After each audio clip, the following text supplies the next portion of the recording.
Bismillahirrahmanirrahim. Assalamu alaikum, my students. As you all know that the students were bound to suspend the academic activities as per the directives of Government of Sindh from 26th of November 2020 to 10th January 2021 due to the second wave of COVID-19. So we will be having academic activities continue through worksheets, videos and online support through Zoom and WhatsApp. ये आपकी class 3 की book countdown book 3 third edition. इस book में आप जब index खोलेंगे तो आपके पास ये चीज़ आएगी, इंडेक्स। इसमें से सारे यूनिट लिखे हुए हैं, यूनिट 1, यूनिट 2। जैसे कि आप सब जानते हैं यूनिट 1 और यूनिट 2 हमने क्लास में ही कर लिया था। तो अब यूनिट 3 फ्रैक्शन करेंगे। अब यूनिट 3 में आप क्या क्या पढ़ेंगे? यूनिट 3 में आप पढ़ेंगे फ्रैक्शन के अंदर पढ़ेंगे आप quarter and halfs and other fraction. Quarter fraction पढ़ेंगे, हाफ फ्रैक्शन पढ़ेंगे, क्या होता है ये सब मैं आपको अंदर बताऊंगा। और दूसरे भी तरह के फ्रैक्शन आप पढ़ेंगे। Fraction of sets, equivalent fraction, proper and improper fraction, like and unlike fraction, comparing fraction, ordering fraction, addition of fraction, subtraction of fraction और डिवीजन ऑफ फ्रैक्शंस। ये सब आपको। सबसे पहले आते हैं फ्रैक्शन। यहाँ पे फ्रैक्शन की डेफिनेशन लिखी हुई है। In mathematics a fraction is a number that represents a part of a whole. We learn about half and quarter, 1/2 half and 1/4 quarter in the previous class. जिस तरह मैं आपको बता चुका हूँ, जिस तरह मैंने आपको टाइम भी सिखाया था कि हम अगर पूरा क्लॉक का आधा हिस्सा कर लें, जैसे 6 पे अगर सुई आती है तो हम बोलते हैं हाफ पास्ट, ठीक है या ना, यानी 3:30 बजे हैं या फिर 2:30 बजे, बिल्कुल उसका आधा हिस्सा कर लेते हैं। और इसी तरह मैंने जब कहा था कि पूरा जैसे घड़ियाल की पिन, जो बड़ी पिन होती है, वो पूरी घूम के 12 से स्टार्ट हो और पूरी घूम के 9 पे आ जाए, मतलब इसके 4 हिस्से कर लेगी घड़ियाल के। कितने? जब पूरी घूम के 9 पे आएगी तो वो क्या कहलाएगा? क्वार्टर। ये मैं आपको पहले ही बता चुका हूँ। तो सही है। तो हम हाफ यानी बिल्कुल आधा, अगर एक चीज़ है उसके 2 हिस्से कर लो तो वो हाफ हो जाता है, ठीक है। और क्वार्टर मतलब उसके 4 हिस्से, एक पूरी चीज़ है उसके 4 इक्वल हिस्से कर लें तो उसे कहते हैं क्वार्टर। ये आपको सब मैं पहले ही बता चुका हूँ। यहाँ पे हमें कुछ एग्जांपल दी गई है। लिखा हुआ है if we take 2 pieces of cake out of 8 pieces it will be written as 2/8 और 1/4 and it is known as quarter. यहाँ पे एक केक है, उसके 8 हिस्से हैं। उस 8 हिस्से में से हमने 2 हिस्से ले लिए और बाकी 6 हिस्से अलग कर दिए। तो हम उसको इस तरह लिखेंगे 2/8, यानी 8 में से हमने 2 हिस्से ले लिए। अब इसको क्वार्टर में कैसे चेंज कर दिया? अब देखें, ये है केक, ठीक है। इसके हमने 8 हिस्से हैं, 1 2 3 4 5 6 7 एंड 8। हमने इसके 4 इक्वल हिस्से किए हैं। कैसे? ये 2 अलग हो गए, एक ये हो गया, 2 ये हो गए, 3 और 2 ये हो गए, 4। सही है। 2 लेके हमने 4 इक्वल हिस्से कर लिए, तो ये क्या? क्वार्टर हो गया। जैसे मैंने आपको कहा कि अगर एक चीज़ के अगर आप 4 इक्वल पार्ट्स पीसेस अगर अलग कर रहे हैं तो वो क्वार्टर कहलाएगा। इसी तरह ये 2/8 था, हमने इसको डिवाइड करके दोनों 2 के डबल में आ रहे हैं, 2 1 2 2 4 8, 1/4, ये अलग हो गया। इसी तरह इसमें आए if we take 3 pieces of cake out of 8 pieces it will be written as 3/8 and it is known as a common fraction.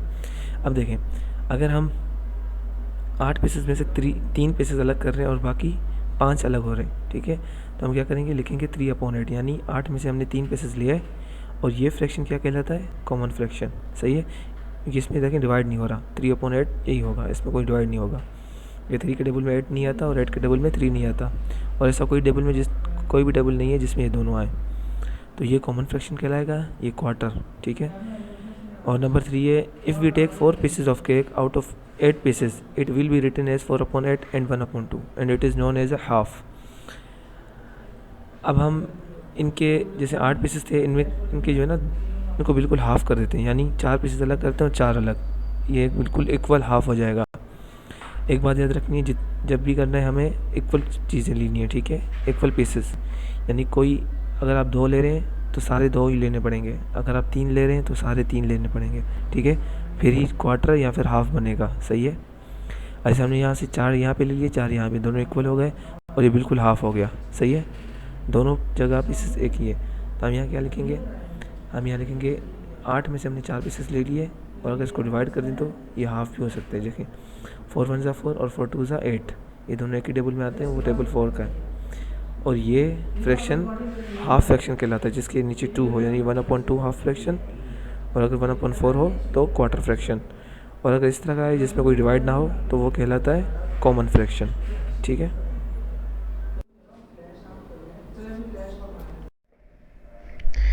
अब आते हैं हम यहाँ पे, यहाँ है फ्रैक्शन क्वार्टर्स। जिस तरह मैंने आपको पहले बताया क्वार्टर्स क्या होता है, इस तरह यहाँ भी इसकी ना एक क्वार्टर्स की डेफिनेशन दी गई है।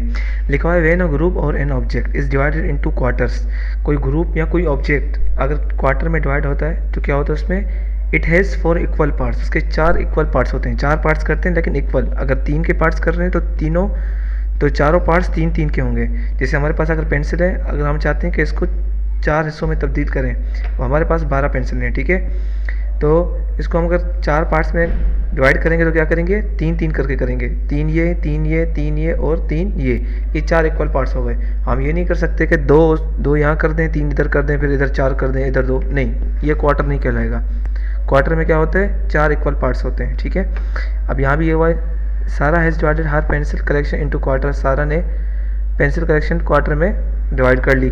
ठीक है, ये देखें 1 2 3 और 4, ये तो अलग अलग कर दिए 4 इक्वल पार्ट्स। लेकिन how many pencils all together, total pencils कितनी है, 12 हैं। ठीक है, how many lines are needed to divide these collections into 1/4। अब ये परेशानी है, मैं कितनी लाइन खींचूँ इनको 1/4 फ्रैक्शन बनाने में। 1/4 कैसे, मतलब 4 इक्वल पार्ट्स हैं, उस 4 इक्वल पार्ट में से 3 पार्ट अलग करना है और 1 पार्ट अलग करना है। ठीक है, तो ये क्या करेगी, या तो यहाँ लाइन यहाँ खींच देगी, ये 3 एक साथ हो जाएंगे, लेकिन इसने क्या किया है, पेपर बीच में रखा हुआ है, इसको समझ नहीं आ रहा। ठीक है, और ये हो गया हाफ, ये 4 इक्वल नहीं, ये 1/4 नहीं हुआ, ये क्वार्टर नहीं हुआ। अब इसी तरह यहाँ पे आते हैं drawing lines to divide these collections into 1/4। यहाँ पे हमें लाइन ड्रा करनी है क्वार्टर बनाने के लिए। और यहाँ पेंसिल आप देखेंगे, यहाँ पेंसिल हो रही है 4 4 8 8 और 4 12 12 और 4 16, यानी 4 + 4 8 8 + 4 12 12 + 4 16, टोटल 16 पेंसिल है। अब इन 16 पेंसिल को हमें डिवाइड करना है 4 पार्ट्स में। ठीक है, 4 इक्वल पार्ट्स में क्या करेंगे, 16 को डिवाइड कर लेंगे 4 से। जब 16 को डिवाइड करेंगे 4 से, हमारे पास आंसर आता है 4, यानी हम 4 पेंसिल्स अलग करेंगे, बाकी सबको अलग करेंगे। तो हम यहाँ पे ये 4 पेंसिल हैं, इसको अलग यूँ कर देंगे, लाइन खींचेंगे, ये हमने लाइन खींच दी। ठीक है, अब ये अलग हो गया और ये अलग हो गए, ये एक पार्ट, ये दूसरा पार्ट, ये तीसरा पार्ट और ये चौथा पार्ट। सही है, अब हमने 4 पार्ट में से एक पार्ट अलग कर दिया, तो हमारे पास फ्रैक्शन क्या आ जाएगा, 1/4। इसी तरह यहाँ देखें, यहाँ 2 2 4 2 6 और 2 8, यहाँ पे हमारे पास 8 स्टार हैं। ठीक है, 8 स्टार है, 8 स्टार में से हमें अलग करने 1/4 फ्रैक्शन बनाना है। तो हम क्या करेंगे, 2 2 को ले लेंगे, 2 पार्ट, एक पार्ट में 2 स्टार्स होंगे, एक पार्ट ये हो गया, दूसरा पार्ट ये होगा, तीसरा ये, चौथा ये, 4 पार्ट हो गए। अब हमें 1/4 फ्रैक्शन बनाना है, मतलब 4 में से एक पार्ट अलग करना है। ये 4 पार्ट हैं, इनमें से हम यहाँ पे लाइन खींच लेंगे, तो ये लाइन आ गई, तो ये अलग हो गया और ये अलग हो गया, ये हमारे पास फ्रैक्शन क्या आ गया, 1/4। इसी तरह यहाँ भी करेंगे, यहाँ भी हमें अलग करना है, तो हमने लाइन खींच देंगे, ये हमारी लाइन आ गई, तो यहाँ भी ये आ गया और फ्रैक्शन बन गया 1/4 का। इसी तरह यहाँ, अब यहाँ क्या है, यहाँ गाड़ियाँ कितनी हैं, 1 2 3 4 5 6 7 8 9 10 11 12 कार है हमारे पास, और हमें इसमें 4 इक्वल पार्ट्स में डिवाइड करना है। हम क्या करेंगे, 12 को 4 से डिवाइड कर लेंगे। जब 12 को 4 से डिवाइड करेंगे हमारे पास आंसर आएगा 3, यानी हर एक पार्ट में 3 गाड़ियाँ आएंगी। ठीक है, 3 ये, फिर 3 ये, फिर 3 ये और फिर 3 ये। अब हमें 3 हमने अलग अलग कर दी। अब हमें 1/4 फ्रैक्शन बनाने, तो हम क्या करेंगे, लाइन बनाएंगे, ये हमने लाइन खींच दी, ये 3 अलग हो गई और बाकी ये सब अलग हो गई, तो हमारे पास फ्रैक्शन क्या आ गया, 1/4 का ये फ्रैक्शन आ गया। ठीक है, अब आगे हम एक्सरसाइज 3A में, इसमें फिल इन द ब्लैंक्स हैं और फिर क्या है, ट्रू फॉल्स, और आगे होंगे MCQs। तो फिल इन द ब्लैंक्स में क्या करना है, यहाँ लिखा हुआ है fill in the blanks, the fraction of the shaded part is dash. ये जो फ्रैक्शन, ये जो शेडेड पार्ट है, इसमें हमें ये पता करना है कि इसका फ्रैक्शन क्या बन रहा है। यानी इसमें, एक मिनट, ये हो गया हमारा ये हो गया हमारा शेडेड पार्ट, और ये ए लिखा हुआ है, the fraction of the shaded part is dash. हमें इसमें ये करना है, इसमें ये देखना है कि इसमें टोटल बॉक्स कितने हैं और बॉक्स में कलर कितने हैं। टोटल बॉक्स अगर हम काउंट करें तो 1 2 3 4 5 ऊपर, उसके बाद फिर 5 10, फिर 5 15 और फिर उसके बाद 5, ये हो गया 20। 20 में से हमें कलर कितने, 1 2 3 4 5 6 7, 20 में से 7 कलर हैं। तो हम क्या करेंगे, जिस तरह आप टेस्ट देते हैं तो टेस्ट में आप 20 में से 17 या 20 में से 10 ले आते हैं। मैं क्या करता हूँ, मैं आपको जो नंबर देता हूँ तो 20 नीचे लिखते हैं और 10 ऊपर लिख देता हूँ। सही है। आप 20 में से 20 लाते हैं तो 20 नीचे 20 ऊपर, 19 लाते हैं तो 20 नीचे और 19 ऊपर, यानी 20 में से आप इतने मार्क्स ले आए। तो यहाँ भी हम ये करेंगे, पहले नीचे ऊपर 7 लिख देंगे और नीचे क्या करेंगे 20 लिख देंगे। ये देखें 7 20, यानी 20 बॉक्सेस हैं और उनमें कितने में कलर है, 7 में कलर है। इसी तरह बी में आते हैं, write the missing numerator in 1/9 is equal to dash 1/27। यहाँ पे कुछ नहीं था, ये 3 हमने लिखा है, ये डैश था। अब देखें 1/9 यहाँ 3 कैसे आया, 9 को हम किससे मल्टीप्लाई करेंगे, 27 आया। 9 को 3 से मल्टीप्लाई करेंगे तो 27 आएगा। तो जो नंबर नीचे मल्टीप्लाई होगा वही ऊपर होगा और जो ऊपर मल्टीप्लाई होगा वही नीचे होगा, नंबर सेम मल्टीप्लाई होंगे। यहाँ भी 3 से 9 मल्टीप्लाई होगा, यहाँ भी 1 से 3 ही मल्टीप्लाई होगा, तो हमने 3 लिख दिया। इसी तरह सी है 17/5 इज एन डैश फ्रैक्शन। 17/5 कौन सा फ्रैक्शन है, ये देखें, एक होता है प्रॉपर फ्रैक्शन, एक इम्प्रॉपर फ्रैक्शन, एक लाइक फ्रैक्शन, एक अनलाइक फ्रैक्शन। जो ये फ्रैक्शन है ये है इम्प्रॉपर है। इम्प्रॉपर क्यों है, देखें 17/5, हम न्यूमीटर जो है ना हमेशा बड़ा होता है, न्यूमीटर छोटा नहीं होता। अगर न्यूमीटर छोटा हो जाए तो वो इम्प्रॉपर फ्रैक्शन, मतलब वो प्रॉपर फ्रैक्शन नहीं है। तो यहाँ न्यूमीटर बड़ा है और डिनोमिनेटर छोटा है, ठीक है। अब डिनोमिनेटर हमें बड़ा चाहिए था लेकिन यहाँ क्या है, छोटा है, तो ये क्या हो गया फ्रैक्शन, ये हो गया इम्प्रॉपर फ्रैक्शन, ठीक है। अब यहाँ पे आते हैं डी में 3/5 इज डैश देन 9/5। 3/5 9/5 से क्या है, छोटा है या बड़ा है। देखें डिनोमीटर सेम है तो हम ऊपर के नंबर को देखो, सिर्फ ऊपर वाले नंबर को देखेंगे। तो 3 छोटा है 9 से, तो यहाँ आएगा लेस देन। इसी तरह ई में यहाँ भी डिनोमीटर छोटा है 13 और ये भी 13, ये 4, ये हो गया 3, ठीक है। तो डिनोमीटर सेम है तो न्यूमिनेटर में चेक करेंगे। अब 4 जो है 3 से बड़ा है तो यहाँ आएगा ग्रेटर। फिर लिखा हुआ है MCQs, A the shaded part in the figure represented as the fraction is 3/8 dash. अब जो लिखा हुआ ये शेडेड पार्ट ये फिगर है, ठीक है। इसमें बताएं इसका फ्रैक्शन क्या 3/8 है, देख लेते हैं। 1 2 3 4 5 6 7 8 बॉक्सेस टोटल, और 8 बॉक्सेस में से सिर्फ 3 पे कलर है। इसमें भी लिखा हुआ है 8 बॉक्सेस हैं और 3 में सिर्फ कलर है, ये देखें 3/8। तो इसका ये फ्रैक्शन सही है, ये हो गया ट्रू। उसके बाद B 5/15 and 1/3 are equivalent fractions. क्या 5/15 और 1/3 बराबर है, एक दूसरे के बराबर है, देख लेते हैं। अगर हम 5 को कैंसिल करें यानी इनको डिवाइड करें तो 5 के डबल में 5 आता है 1 टाइम, 15 आता है 3 टाइम, तो इसका आंसर क्या होगा 1/3। ये भी 1/3 है, बिल्कुल ये इक्विवेलेंट फ्रैक्शन है। इक्विवेलेंट फ्रैक्शन में दोनों सेम फ्रैक्शन, ठीक है। ये बिल्कुल 1/3 है, 5/15 है, लेकिन अगर इसको आप डिवाइड करेंगे 5 1 5 5 3 से 15 करेंगे तो आंसर हमारे पास 1/3 ही आएगा। तो ये भी ट्रू हो गया। उसके बाद 7/9 इज एन इम्प्रॉपर फ्रैक्शन। मैंने कहा था इम्प्रॉपर फ्रैक्शन कौन सा होता है जिसमें डिनोमिनेटर छोटा हो, सही है। तो यहाँ डिनोमिनेटर क्या है, बड़ा है, तो ये इम्प्रॉपर फ्रैक्शन नहीं है, ये प्रॉपर फ्रैक्शन है, तो ये हो गया फॉल्स। उसके बाद डी में आते हैं 9/10 लेस देन 4/10। क्या 9 4 से छोटा है, नहीं 9 बड़ा है, डिनोमिनेटर सेम है तो हम सिर्फ ऊपर वाले को देखेंगे, तो ये भी फॉल्स। उसके बाद in the fraction 2/5, 5 is the numerator.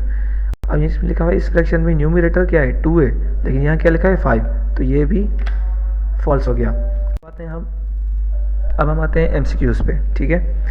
यहाँ पे सही जवाब में ढूंढने, जैसे आप MCQs करते हैं। N equivalent fraction 2/7 is dash. इनमें से आप कुछ ढूंढना है। 2/7 का इक्विवेलेंट फ्रैक्शन कौन सा होगा, यानी 2/7 का ऐसा कौन सा फ्रैक्शन है इनमें से जो 2/7 के बराबर है, देख लेते हैं। ये देखिए 2 है, सही है। 2 को 1 से मल्टीप्लाई किया तो 2 आया, लेकिन जो नंबर हम ऊपर मल्टीप्लाई करते हैं वही नीचे करते हैं। तो अगर 7 को हम 1 से मल्टीप्लाई करेंगे तो 14, यहाँ पे 14 लिखा हुआ है जबकि यहाँ पे 7 होना चाहिए, तो ये गलत है। फिर लिखा हुआ है 4, 2 को 2 से मल्टीप्लाई करेंगे 4, तो ऊपर 7 को 2 से मल्टीप्लाई करेंगे तो 14 आ रहा है, यहाँ पे 7 लिखा हुआ है, तो ये भी गलत है। यहाँ देखते हैं 2 2 4, 7 2 14, ये सही बन रहा है क्योंकि यहाँ पे ऊपर को 2 से मल्टीप्लाई किया गया है और नीचे भी 2 से मल्टीप्लाई किया है, तो ये आपका आंसर सही है। तो आप यहाँ पे टिक करें या सर्कल करें, आपकी मर्जी। फिर लिखा हुआ है in the given figure the shaded part is dash. ये जो फिगर हमें दी गई है इसमें शेडेड पार्ट कितने हैं, मतलब इसमें से इसका फ्रैक्शन क्या बन रहा है। टोटल इसके बॉक्स कितने हैं, 1 2 3 4 5 6 बॉक्सेस हैं, जिसमें से 4 पे सिर्फ शेड है, तो इसका फ्रैक्शन क्या बनेगा 4/6, यानी 6 में से सिर्फ 4 पे फ्रैक्शन है, तो ये 4/6 इसका ये आंसर होगा, ठीक है। फिर यहाँ पे सी है 4/9 एंड 3/10 आर अब 4/9 और 3/10 ये क्या है, देखें 4/9 और ये 3/10 ये आपस में नहीं मिल रहे, बराबर नहीं है। यहाँ डिनोमीटर सेम चेंज है, यहाँ भी डिनोमीटर चेंज है, यहाँ 9 है, यहाँ 10 है, यहाँ 3 और यहाँ 4। तो ये क्या है, अनलाइक फ्रैक्शन, ये लाइक फ्रैक्शन नहीं है, यहाँ आएगा अनलाइक फ्रैक्शन। ठीक है, लाइक फ्रैक्शन दोनों सेम होने चाहिए। इम्प्रॉपर फ्रैक्शन यानी डिनोमीटर बड़ा, डिनोमीटर छोटा और न्यूमरेटर बड़ा, वो होता है इम्प्रॉपर फ्रैक्शन। और इक्विवेलेंट आपको मैंने बताया इसे फ्रैक्शन, जैसे ये हो गया, ये इक्विवेलेंट फ्रैक्शन है। ठीक है, तो इसमें आएगा अनलाइक फ्रैक्शन। अब यहाँ है डी 37/5। 37/5 क्या है, न्यूमरेटर बड़ा है और डिनोमीटर छोटा है। जैसे मैंने आपको पहले बताया, ये होता है इम्प्रॉपर फ्रैक्शन, जिसमें डिनोमीटर बड़ा हो और डिनोमीटर छोटा हो और न्यूमरेटर बड़ा हो, वो होता है इम्प्रॉपर फ्रैक्शन। अब ई में आए, यहाँ लिखा हुआ in a proper fraction the denominator is. अब प्रॉपर फ्रैक्शन में डिनोमिनेटर क्या होता है, जबकि इम्प्रॉपर में डिनोमिनेटर अगर बड़ा होना चाहिए तो प्रॉपर में क्या बड़ा होना चाहिए। इसलिए इम्प्रॉपर फ्रैक्शन में क्या डिनोमिनेटर छोटा होता है। ठीक है, और प्रॉपर फ्रैक्शन में डिनोमिनेटर बड़ा होता है। तो हम यहाँ लिखेंगे ग्रेटर देन दी न्यूमरेटर। सही है, यहाँ का डिनोमिनेटर न्यूमरेटर से बड़ा होना चाहिए। इसके बाद हम अगले सवाल पे आते हैं। यह आ गया आपका क्वेश्चन नंबर 4। लिखो है सर्कल दी करेक्ट फ्रैक्शन। सही है, अब सही फ्रैक्शन पे सर्कल करना है। किस तरह, अब यहाँ पे ये फिगर दी है, ये फिगर और ये और ये 6 हमारे पास फिगर है। अब इनके फ्रैक्शन लेके नीचे गए, ये पहले से ही सॉल्व है। यहाँ 3 बॉक्सेस थे, एक पे कलर है, तो इसका रेशो बनेगा 1/3, यानी इसका फ्रैक्शन बनेगा 1/3। ठीक है, अब यहाँ कितने बॉक्सेस हैं, 1 2 3 4 5 6, यहाँ 6 बॉक्सेस हैं, कलर सिर्फ एक में है, तो इसका फ्रैक्शन क्या बनेगा 1/6, ये आ गया। फिर लिखा हुआ इधर ये इसका फ्रैक्शन है, 4 बॉक्सेस है, 1 2 3 4। सही है, 4 बॉक्सेस हो गए। इसमें क्या है, इसमें इसका फ्रैक्शन क्या बनेगा 1/4। 4 बॉक्सेस है और कलर सिर्फ एक में है, इसमें इस वाले में सिर्फ कलर है, बाकी सब सेम है, तो इसका फ्रैक्शन होगा 1/4। ई में आए, इसमें देखें, सॉरी डी में आए, इसमें 2/3, क्योंकि 3 बॉक्सेस हैं और 2 में फ्रैक्शन है। ठीक है, 2 में कलर है, तो इसका फ्रैक्शन क्या होगा 2/3। इसी तरह ई में आए, यहाँ 3 बॉक्सेस हैं और एक में कलर है, तो इसका हो गया 1/3। ठीक है, ये आंसर आ गया। इसमें कितने बॉक्सेस हैं, 1 2 3 4 5, और कलर कितनों में 1 2 3 में, तो इसका फ्रैक्शन होगा 3/5। अब यहाँ पे क्या करना है आपको, यहाँ पे ये करना है कि अब यहाँ पे 2 एप्पल है। ठीक है, 1/2 लिखा हुआ है, सही है, 2 एप्पल लिखा हुआ है। फ्रैक्शन को देख के कलर करें, तो 2 एप्पल में से कितने में कलर करना है, एक को। इसी तरह बॉल्स में 6 बॉल है, ये 6 लिखा हुआ है, 6 में से कितने में कलर करना है, 2 में, तो आप किसी भी 2 में कलर कर सकते हैं। ठीक है, यहाँ 4 टोमेटोज़ हैं, यहाँ टोमेटोज़ 4 लिखा हुआ है। ठीक है, 4 में से कितने में कलर करना है, सिर्फ एक में, तो एक में कलर करके और आपको फ्रैक्शन शो कर देने हैं। अब आते हैं हमारे, ये है क्वेश्चन नंबर 6। इसमें complete the following, one has been done for you. अब इसमें भी सेम है, इसमें कोई मुश्किल नहीं है। यहाँ बॉक्स बने हुए हैं। ठीक है, इसके हमें फ्रैक्शन लिखने हैं। ठीक है, ये फ्रैक्शन तो गिवन है, हमें ये यहाँ गिवन है, लेकिन आगे हमें खुद लिखने हैं। तो यहाँ 2 बॉक्स हैं जिसमें से एक में कलर है, तो लिख दिया भाई 2 बॉक्स, एक में कलर। सही है, और इसी तरह ये 2 से मल्टीप्लाई हो रहा है, 1 2 ज़ा 2 सेम, 2 2 ज़ा 4, ये 4 आंसर आ गया। और यहाँ फिर क्या हो गया, 4 बॉक्स हो गए और 2 में कलर हो गए, ये भी बिल्कुल ईजी। ये 4 में से 2 में कलर, ये बॉक्स भी सही है। अब हम आते हैं बी में। बी में क्या है, 3 बॉक्सेस हैं, 3 बॉक्स में से किसी एक में आपको जो है ना कलर करना है। इसमें कलर हुआ है भाई, हमने ये फ्रैक्शन लिखा हुआ है। अब लिखा है 1 × 3 1 × 3 और 3 × 3। 1 को 3 से मल्टीप्लाई करेंगे आंसर आएगा 3, और 3 को 3 से मल्टीप्लाई करेंगे आंसर आएगा 9, तो हमारे पास फ्रैक्शन हो जाएगा 3/9। अब देखेंगे बॉक्स भी इसी तरह बने हुए हैं, 9 बॉक्स, 1 2 3 4 5 6 7 8 9, इनमें से कलर कितनों में होना चाहिए, 3 में, ये 3 में कलर। इसी तरह सी करेंगे, 3 बॉक्स हैं, 2 में कलर है, बिल्कुल सही है। 3 से मल्टीप्लाई करेंगे तो आंसर आएगा 6/9, दोनों को 3 से मल्टीप्लाई कर दिया इन दोनों को। तो अब 9 बॉक्स में से 6 में कलर होने चाहिए, ये 9 बॉक्स और 6 में कलर, ये भी ठीक है। इसी तरह डी, 4 बॉक्स हैं, एक में कलर है, फ्रैक्शन लिखा हुआ है, बिल्कुल सही है। अब ये 3 से डिवाइड हो रहा है, 3 से मल्टीप्लाई हो रहा है, तो अगर मल्टीप्लाई करेंगे आंसर आएगा हमारे पास 3/12, 1 3 3 4 3 12। अब यहाँ 12 बॉक्सेस हैं और कलर कितने में, 3 में, यह भी फ्रैक्शन सही हो गया। उसके बाद ई, 1 2 2 5 2 10, तो क्या आएगा 2/10। तो यहाँ पे क्या 10 बॉक्सेस हैं और 2 में कलर है, 1 2 3 4 5 6 7 8 9 10, बिल्कुल 10 बॉक्सेस हैं और कलर कितने में, 2 में, ये भी फ्रैक्शन हमारा सही हो गया। अब यहाँ 3 बॉक्सेस हैं और तीनों में कलर है, तो इसका फ्रैक्शन क्या आएगा 3/3, यानी 3 बॉक्सेस हैं और तीनों में कलर है। अब इसको हम मल्टीप्लाई करेंगे, 3 को 3 से करेंगे 9 और नीचे भी 3 से 9, 9/9 आंसर आ गया। और इसी तरह ये देखें सारे बॉक्स में कलर है, 9 बॉक्सेस हैं और 9 में ही कलर है।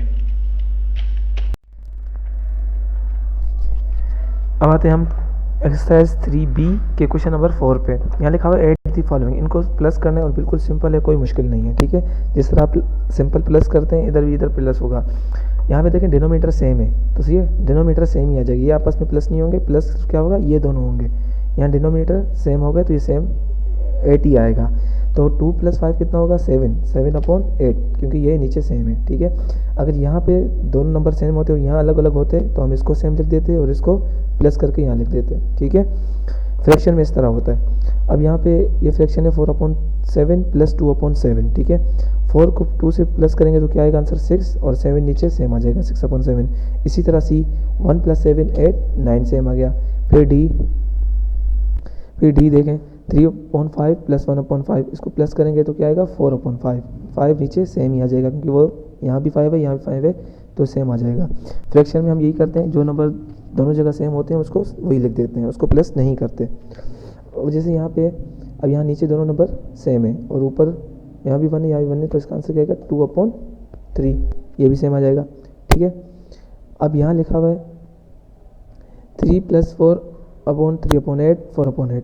अब 3 + 4 जब करेंगे हम तो इसका आंसर आएगा 7 और 8 सेम आ जाएगा 7/8। इसी तरह G 3 + 6 9 10 सेम आ जाएगा 9/10। 2 + 1 3 4 सेम आ जाएगा H। अब I में 2 + 3 5 और 6 सेम आ जाएगा। अब आते हैं 3B के क्वेश्चन नंबर 9 पे। यहाँ लिखा हुआ है complete the following, one has been done for you. इसको कंप्लीट करना है, एक आपके लिए पहले से ही दिया गया है। अब वो क्या है 1/2 ऑफ 12 सेंटीमीटर। 12 सेंटीमीटर में से अगर हम 1/2 सेंटीमीटर निकाल लें तो हमारे पास कितने सेंटीमीटर बचेंगे, तो हम क्या करेंगे 12 को 2 से डिवाइड कर लेंगे, सही है। तो 2 × 1 = 2 और 2 × 6 = 12, तो इसको डिवाइड करने का आंसर क्या आएगा हमारे पास 6 आ जाएगा, ठीक है। इसी तरह हम B 1/3 ऑफ 30g, ठीक है। 30 ग्राम में से हमें 1/3 ग्राम निकालना है, तो हम इस तरह कर लेंगे भाई 30 को पहले 3 से डिवाइड कर लेंगे। जब 30 को 3 से डिवाइड करेंगे तो आंसर हमारे पास आएगा 10। इसी तरह C 24 मिलीलीटर से 1/4 मिलीलीटर निकालने, तो हमने पहले लिख दिया 24 / 4 और फिर आंसर आ गया 6। इसी तरह D में करेंगे 250 / 5, आंसर आ गया हमारे पास 50। फिर इस तरह E 360 / 6, आंसर हमारे पास क्या आ गया 60। 6 को हमने 360 से डिवाइड किया, 6 36 और 0 सेम आ गया। इसी तरह यहाँ पे 1/10 × 100, तो ये लिख दिया भाई 100 डिवाइड हो रहा है किससे 10 से, तो जब हमने 10 से डिवाइड करेंगे अब ये देखें ये इसका बिल्कुल इजी है, इसको आपको डबल पढ़ने की ज़रूरत नहीं है। बस ये है कि इसको ये 0 इस वाले 0 से कट जाएगा और क्या बच जाएगा सिर्फ 10, इसका आंसर आ गया 10, सही है, ये बिल्कुल ईजी। अब यहाँ पे जी में इस तरह होगा 64 करेंगे डिवाइड किससे 8 से, 8 8 = 64, ये सेम आ गया। इस तरह 54 डिवाइड करेंगे 9 से और डिवाइड करेंगे 9 से तो 9 6 = 54, ये आंसर 6 आ गया। इसी तरह यहाँ पे 280 / 4, आंसर आ गया हमारे पास 70। 90 / 3, आंसर आ गया हमारे पास 30, ठीक है। अब यहाँ क्वेश्चन नंबर 10 पे आते हैं। यहाँ लिखा हुआ है how many is 1/6 of 12 books. 12 book में से 1/6 बुक्स निकालें तो हमारे पास कितनी बुक्स बचेंगी, ठीक है। और हमें निकालना है भाई, अब क्या करना है 12 को 6 से डिवाइड करना है, ठीक है। अब आपको ये पूरा नहीं लिखना, सही है, डायरेक्ट आपको क्या करना है ये आंसर लिखने हैं ऐसे, ठीक है। यहाँ पे सिर्फ एक बॉक्स दिया हुआ है तो ये आंसर लिखने हैं। अब वो किस तरह करेंगे 6 को डिवाइड करेंगे 12 से, 6 1 = 6 और 6 6 = 12, तो आंसर यहाँ क्या आएगा 6 2 = 12, आंसर हमारे पास यहाँ आएगा 2, सही है। 6 1 = 6 6 2 = 12। टेबल पढ़ना है इन दोनों पे और कुछ भी नहीं है, कोई मुश्किल नहीं है, सिर्फ टेबल पढ़ना है हमें। अब इसी तरह यहाँ पे देखें 1/8 × 56, अब इस तरह हमें 8 का डबल पढ़ना है और तब तक पढ़ना है जब तक 56 नहीं आता, तो 8 का डबल पढ़ेंगे 8 1 = 8, भाई 8 1 = 8 आ गया, यहाँ 1 आएगा, ठीक है। 8 2 = 16, इस तरह टेबल पढ़ के यहाँ आएगा 7, 8 7 = 56, यहाँ आ गया 56 भाई, ठीक है। अब इसी तरह हम आगे करेंगे यहाँ पे C में भी इसी तरह होगा 10 6 = 60, ये हो गया, यहाँ आंसर 6 आ गया। फिर D, यहाँ 12 आंसर आ गया। फिर इसी तरह E 24। अब देखें जो यहाँ पे D में जो है ना, यहाँ ये एक मसला है, ये देखें 5 हम सिर्फ 10 तक टेबल पढ़ते हैं, हम आगे टेबल नहीं पढ़ते, 11 12 हम नहीं पढ़ते। लेकिन अब क्या करेंगे एक एक नंबर लेंगे, पहले 6 को लेंगे, 5 1 = 5, और यहाँ 5 वन ज़ा 5, लेकिन यहाँ क्या है 6 है, तो यहाँ एक 1 बच गया, ठीक है। तो 1 जाएगा 0 के पास, और 0 क्या हो जाएगा 10, तो 5 के टेबल में 10 आता है, बिल्कुल आता है, 5 2 ज़ा 10, तो यहाँ 1 था और ये यहाँ आ जाएगा 2, 5 2 ज़ा 10, तो ये हो गया 12, हमारे पास 12 आंसर हो गया। इसी तरह यहाँ पे 1/3 इंटू 90, ये हम डिवाइड करेंगे तो आंसर आएगा हमारे पास 30। आपको ये सारा काम जो है ना आप कॉपी में करना है, वो कॉपी स्कूल आएगी और हम चेक करेंगे। तो कॉपी बिल्कुल सफाई सुथराई से करना, बिल्कुल नीट एंड क्लीन होनी चाहिए, राइटिंग अच्छी होनी चाहिए, जिस तरह आप स्कूल में जिस तरह मैं आपको करवाता हूँ। और कोशिश ये कीजिएगा ये सारा आप पेंसिल से करें, ठीक है, और जो इसका आंसर है वो ब्लू कलर से, जिस तरह मैं आपको हमेशा क्लास में करवाता हूँ, ठीक है। आप इस तरह कीजिएगा। अगर किसी का ब्लू कलर नहीं है तो कोई इशू नहीं है, आप पेंसिल से भी कर सकते हैं, लेकिन नीट एंड क्लीन के साथ। जज़ाकल्लाह। अस्सलाम वालेकुम।